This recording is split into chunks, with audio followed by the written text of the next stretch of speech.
I took him golf recently. I thought, I'd never play this game. Old man's game, never do it. But my kids play, so I want to play with them. So I go out, and I do really well. I go out on this one day, and I out-power by my instructor. I'm feeling really proud. The next day, I'm not feeling so proud. I keep putting the ball in the water again. I'm so frustrated. Put down another one. Put down another one. I don't care. I don't care what my score is. Let's do it. And finally, I was getting frustrated. He's going things like, ain't it a bitch? This is golf. And I'm going, bull. I said, you're a terrible instructor. I said, because I should at least be consistent at whatever shitty level I can achieve. I said, I know I'm not Tiger Woods, but I should be able to be consistent, and you're just telling me that it's difficult. Telling me it's difficult is not helping. Tell me what to do. He said, well, actually, you're only a little bit off. I said, could have fooled me. He said, no, you're about a millimeter or two off. I said, you're joking. He said, no, watch this. He said, I didn't teach you this yet. He said, when you approach the ball like this, he said, if you change the angle that you're attacking this just 1 or 2 millimeters, in the very beginning, do you see how that changes the arc? This one, instead of being on the green, by 1 millimeter, now you're in the water. 1 millimeter over here, you're in the sand. And he said, and also you're hitting the ground by 1 millimeter sometimes. You're not stroking it, just 1 millimeter. I thought, what a great belief system that when all hell's breaking loose and nothing's working, that you're only 1 millimeter off. Because most people think it's impossible, so they give up. Isn't that true? And in real life, it's true. So 2 days later, I'm going to see one of my clients. I do a lot of coaching, and I have a man who's the top plastic surgeon in the world. He's going through some tough times in aspects of his life. But this is a guy that gets paid by Sultan of Brunei $1 million to fly over and do 3 people's faces. He is the #1 plastic surgeon in the world. He can make anyone who's ugly look spectacularly beautiful. He showed me pictures of a woman who's 84 years old. He made her look 40 and gorgeous, no exaggeration. But you know what? I'm waiting for him in his office, and he's still in surgery. So he's got a new book he's creating to teach other surgeons around the world. And I'm going through it, and it's got pictures of, you know, the top 100 supposedly most beautiful women in the world's faces. And then men. I wasn't paying attention to that one. I just kept turning the pages, right? But I noticed something. He's got all these measurements. And he has mathematically calculated what it takes to make someone look gorgeous, man or woman. And it's a few millimeters. Interesting. For example, on a woman, the distance between the top part of your lip and your nose, this little distance, the measurement of that, if you're beautiful, gorgeous, is the same size as your eye. If it's 1 millimeter more, you have an average face. If it's 2 millimeters more, you are butt ugly. Okay. The difference between butt ugly and gorgeous is 2 millimeters. He's got about a dozen of these little 1 or 2 millimeter changes he makes, and it's a different person. It is unbelievable. So a very powerful belief to leave today with would be, nothing's working, I'm 1 millimeter away. What little thing got to change? And when I do, it changes everything. Because I'm heading this direction, I make this little shift. You take that out an hour from now, a day from now, a week from now, a month from now, you have a totally different destination from that direction. But the 1 millimeter change, I'll show you one of them right now. Check this out. Stay in the state of certainty. Some of you lost it. Intensify it, whatever it takes. Intensify. Make your move. Come on. Make your move. Say yes. Say yes. Say yes. Say yes. Now feel that in your body. Don't let go of it. Now watch. Here's the difference between being certain and being uncertain. Did you see that? Certain, uncertain. See if you can find that little spot between the two, where you drop just a little bit of your chest, and you feel it drop, and come back up, and drop it. How many can feel that difference between where you really feel it, now intensify it, and where you dropped it? Is it a tiny difference, yes or no? Yes or no? Now, could you condition yourself to feel great in this state? Yes or no?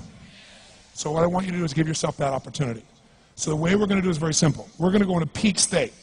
And then we're going to train ourselves. Because guess what? If you're in this state of certainty, and all hell's breaking loose in your life, people can't figure out, you go, move, I'll handle it. People go, he's so lucky, he's so confident. No. Here's what I've created for my life, and anyone I know succeeded. I'm a 17-year-old kid from Azusa, California, with no real education other than self-education, with no background, with parents that did their best, all of them, with no money, but I did one thing. I love people, and I had an enormous demand I made upon myself, and I sculpted my mind and my emotions to get me to do whatever it would take to achieve and to contribute. But to do that, I did it by using my body and changing my focus. I did it by putting myself in a peak physiology and using what I call incantations. Can you train yourself to believe something, yes or no? Absolutely. How many of you ever made the fatal mistake of going to Disneyland or Disney World, and while you're there made the fatal mistake of going to a ride called It's a Small World After All? What happens for about a week after you're out of that damn place?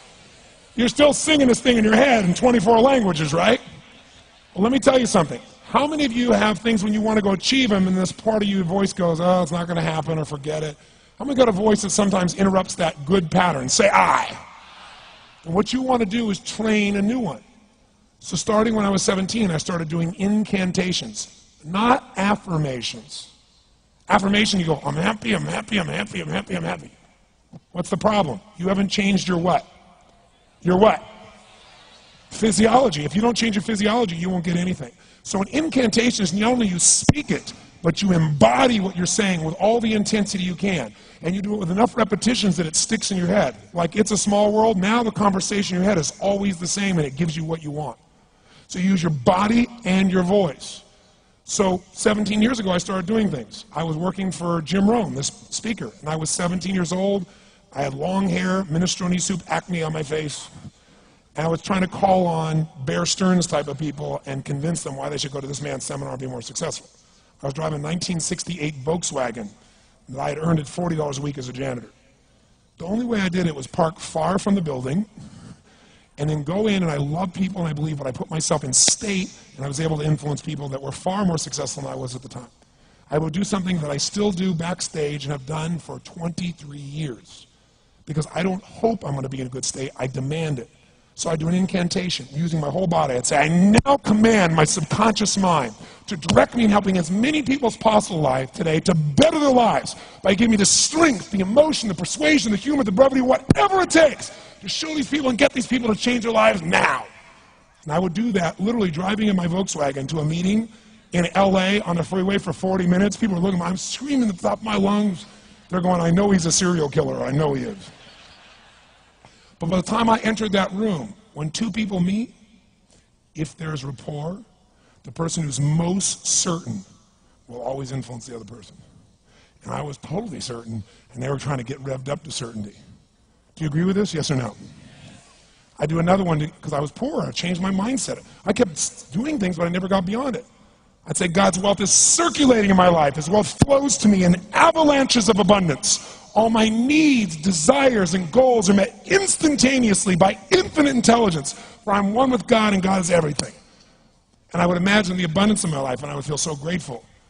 And a year later, I went from making $38,000 a year to making $1 million a year in 1 year. Because successful people do what failures won't. You follow me on this? You know?